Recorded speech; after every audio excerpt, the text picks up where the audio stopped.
Scott Thuman reporting. Thanks. Top leaders from the House and Senate, of course, were at the summit, including House Majority Leader Steny Hoyer of Maryland. Congressman Hoyer joins us live now from the Capitol with an account of today's summit. Congressman Hoyer, what I thought I heard from Republicans today was, when you carve away the rhetoric, was scrap this bill, start all over with a new one, as John Boehner just said. Or did I miss something? Did you find some common ground? No, I think there was, we recognized common ground. Now, whether we found it, but we recognized it. Your reporter previously mentioned some of the things that there was agreement on, although he mentioned pre-existing conditions and making sure the insurance companies have good competition. I'm not sure we had agreement on that.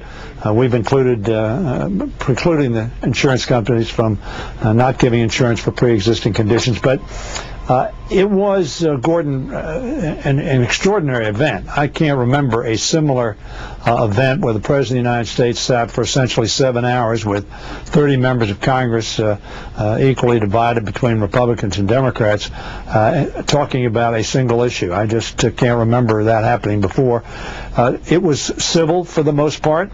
It was certainly substantive, but the Republicans' mantra, which they repeated almost ad infinitum, that let's start over, is not a reasonable request.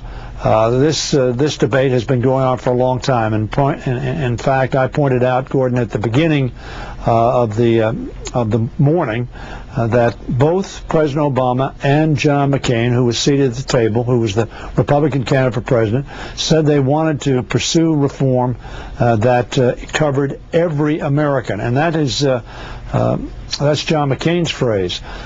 Clearly, the differences that came out between the so-called Boehner bill, or the Republican bill, and our bill was that we cover and include some 30-plus million people, while the Republican bill covers 10% of the people that are not insured, 3 million.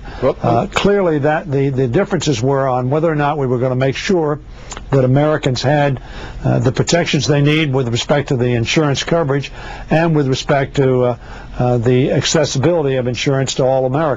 Well, let me put it this way, Congressman Hoyer. You think you're going to get any Republicans to vote for your bill? I don't know that that's the case. It's almost as if the Republicans have decided that opposition, phalanx, if you will, unanimous opposition, is a political benefit to them.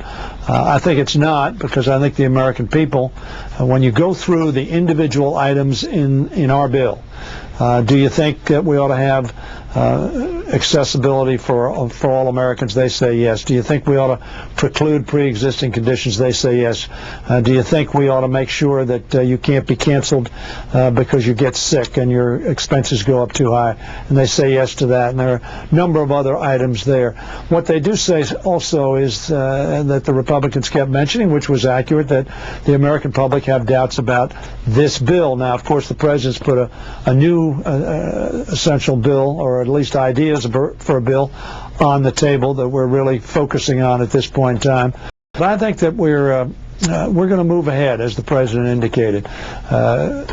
We all said that we thought that this was an important issue, and the President said it was part of his agenda, was handily elected, proposing this plan, and we think it's important for America to move forward on it. All right. Congressman Hoyer, always good to see you, and thanks very much. Take care. Bye-bye.